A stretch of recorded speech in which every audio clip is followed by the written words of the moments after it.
Hello, everyone, and welcome to our next episode of Spotlight on Success. And today I am so excited to welcome our special guest, Lisa Schaefer, Chief Designer and founder of Weather Bags.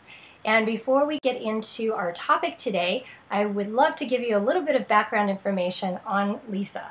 Lisa Schaefer is the designer of an eco-friendly handbag line called Weather Bags. You can find out more information at weatherbags.com, and that's WWHETHER.com. She launched her business in May of 2010 after leaving a life in corporate America behind. Lisa, welcome to our show.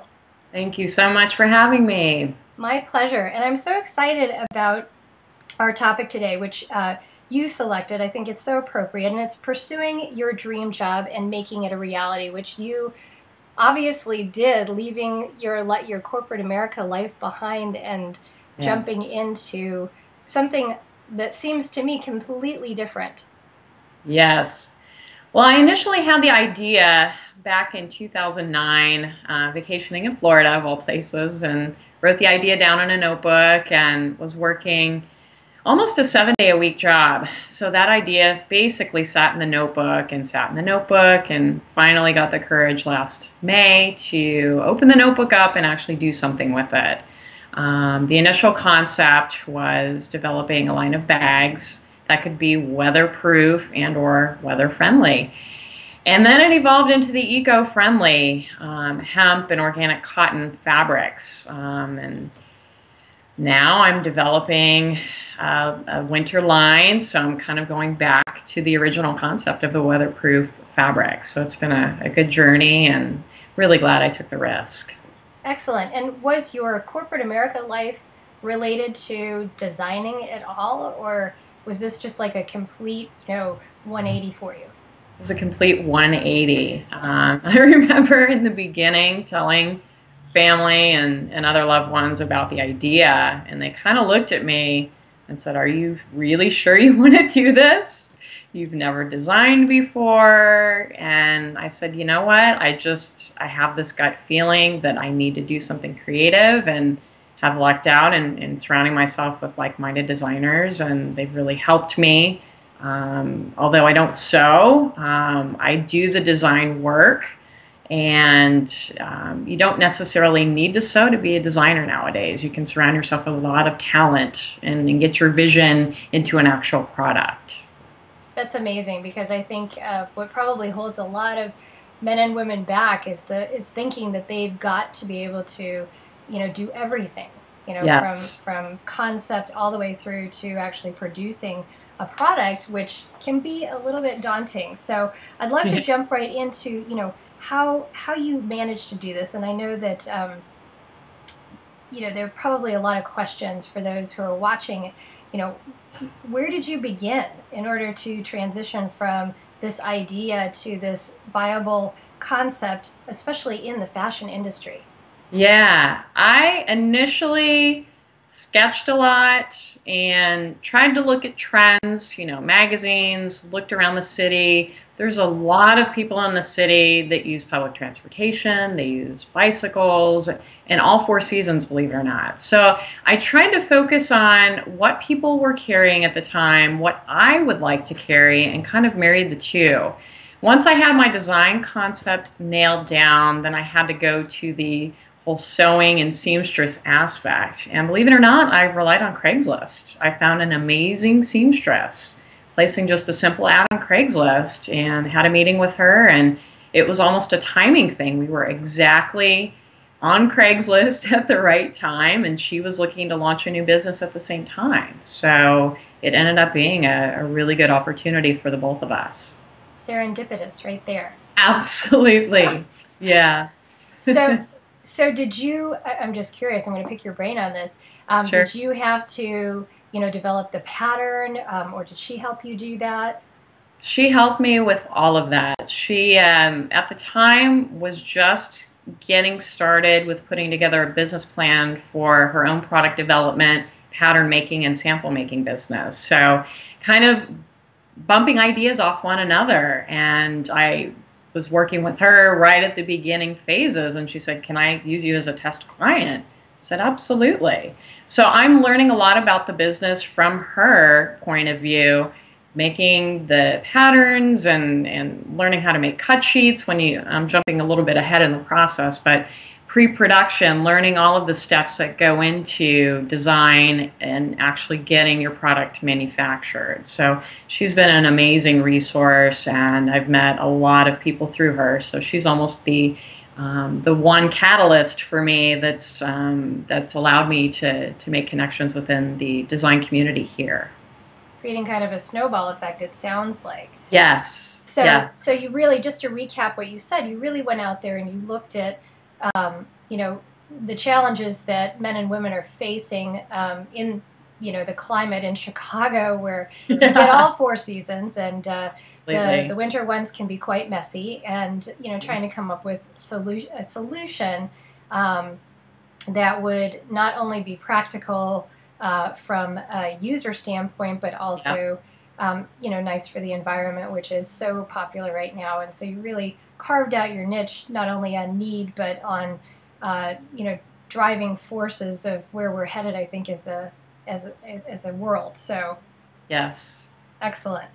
So Lisa, what's your best advice for overcoming the challenge of finding a quality local manufacturer to produce a line like yours? I think that would probably be the next step that you were facing.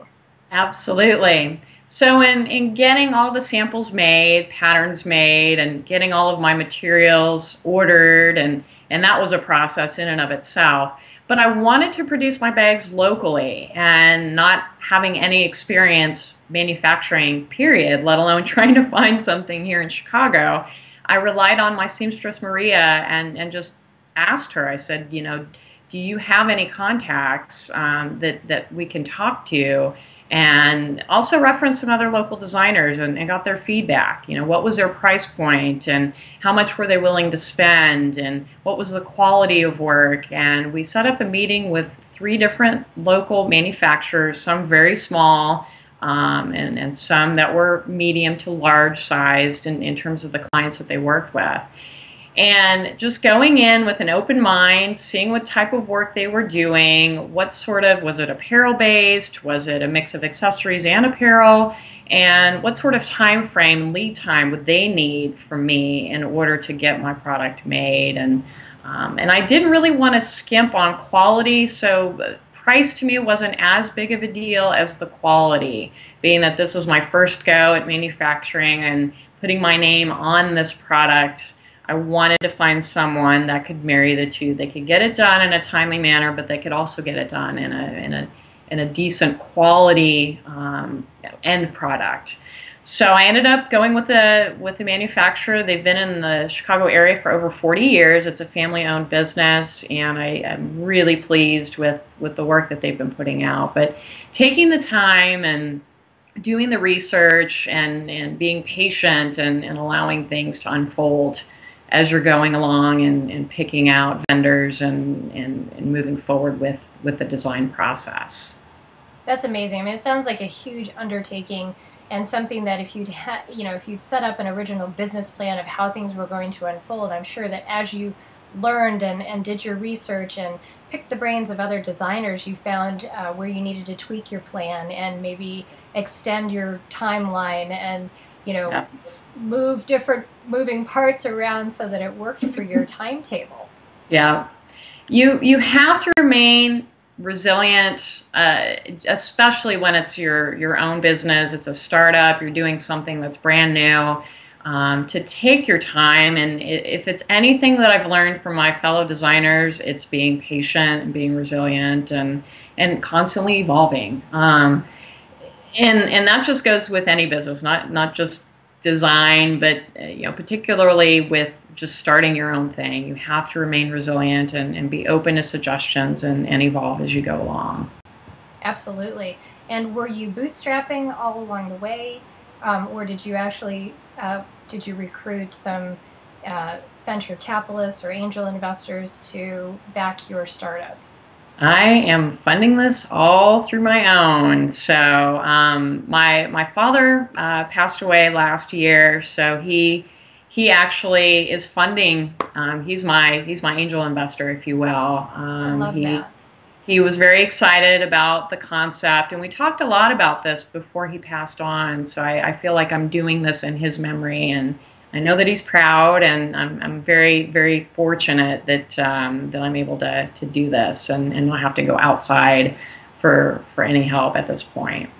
That's a real blessing, and I mean, I can attest from my own experience, the supportive family is invaluable, and my mom and dad have been and continue to be my biggest cheerleaders because they believe so strongly in what I'm doing, and it sounds like you had that same sort of strong foundation, which is just fabulous. Yeah, it means a lot to have the support because it does get tough at times, and you do question, am I doing the right thing? And having your cheerleaders behind you helping you along definitely helps. Absolutely. I totally agree with that statement.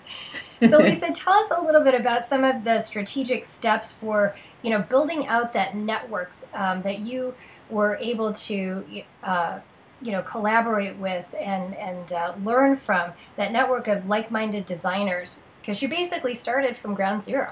Yes. And, it's funny, any city, no matter how big it is, there's other people going through exactly what you're going through. They may be a month or two ahead of you, but they know exactly where you're coming from. And my seamstress and my graphic artist sat down and decided, you know what, we're putting together kind of a quorum of local designers and other people that are maybe just starting out, and that started last fall, right around September, early October, and we've had monthly meetings, and it's grown. We're, I think 60 to 70 strong, starting from just a handful of people, all just around Chicago, all, people that are creative, not necessarily having to be a designer. We've got photographers, we've got creative marketing folks, and each month you meet new people, and it's amazing how timing plays in. I've met my photographer through this group, and we're actually doing a shoot a little bit later today. So it's one of those things where you go in, you're not quite sure what to expect, and you end up coming out with new friends, new contacts, and it helps you, to find other resources for your business, like I found my photographer, but also finding other events that you can connect with others, marketing opportunities, and I found events that I've scheduled this summer through this group as well. Not just relying on the networking group, but I've looked at a lot of things online. I spend a lot of time researching and seeing what else is going on out there outside of our group, be it fashion events. I've made some connections with the Office of Cultural Affairs here in the city, and the mayor, I think it was 2 years ago, he started a really big project for emerging designers. It's called the Fashion Incubator, and they partner up with Macy's. So each year they select an emerging designer, and then they put on pop-up shows and different fashion events. Well, I didn't get in on that when I probably should have, but I have friends that have done it, and they put on events for folks just like me that are breaking into the industry. They may need just a little bit of a push to get out there, get their name out there, get the exposure. So don't be afraid. Don't think that it's too large for you. Put yourself out there, and you'd be surprised what you're capable of.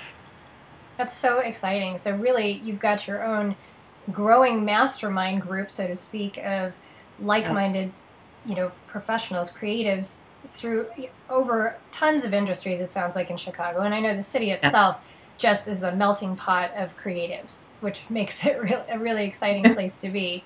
Absolutely. Kind of a mini New York, I guess. And love that you were able to connect with so many people. So I'm guessing from what you just described that there are even those you might deem your competitors in that space, and to be able to look at them as colleagues and resources rather than the enemy is so huge, especially for women.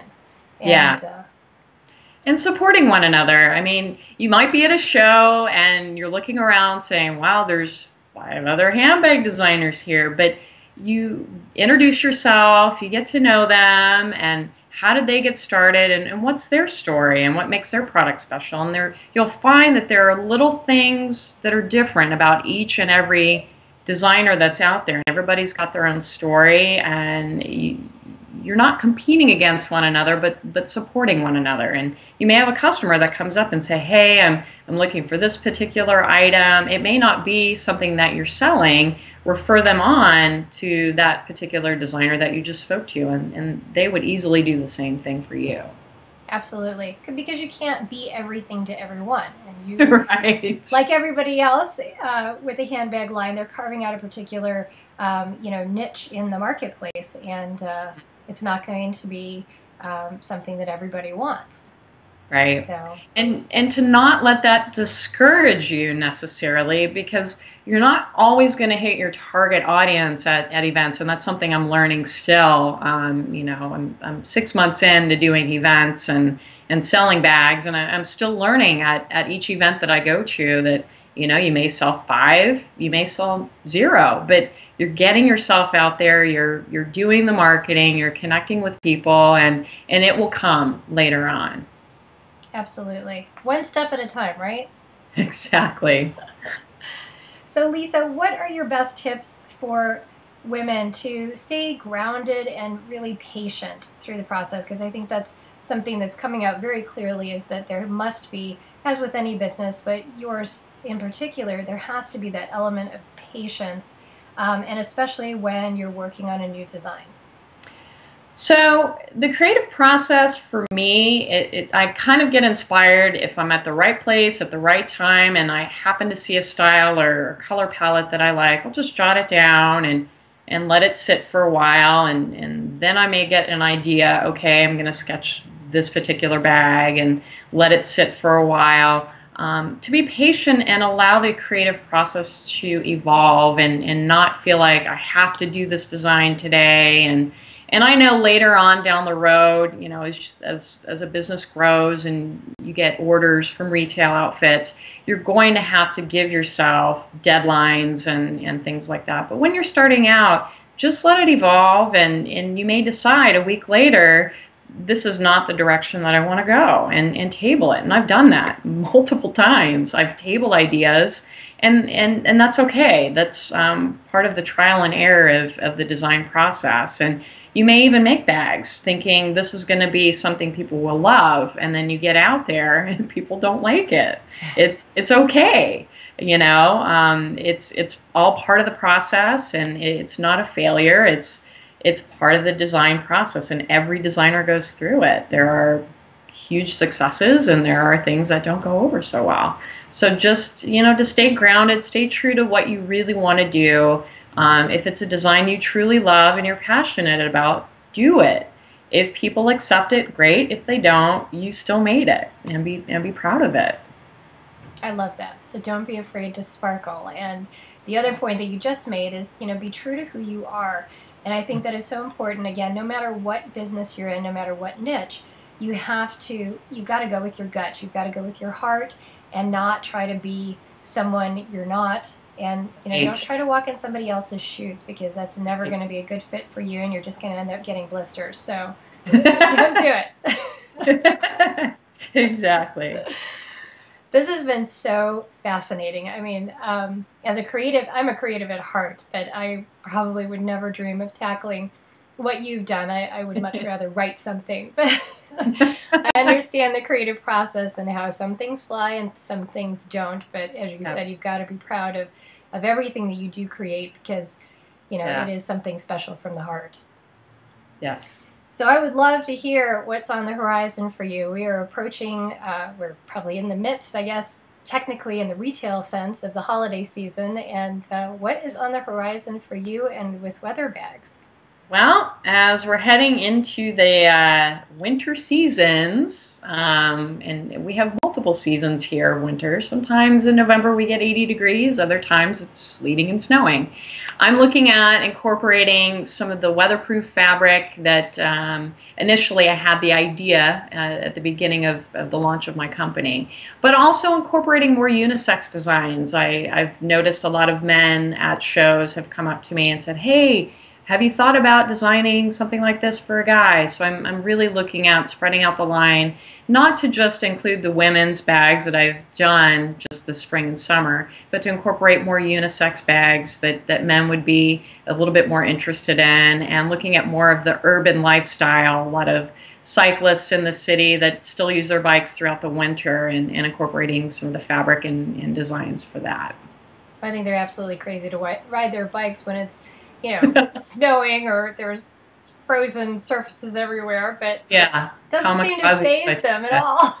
Yeah, yeah. But you're right, in that urban environment, a lot of, the messenger bags and guys have to tote things too, so. Absolutely, absolutely.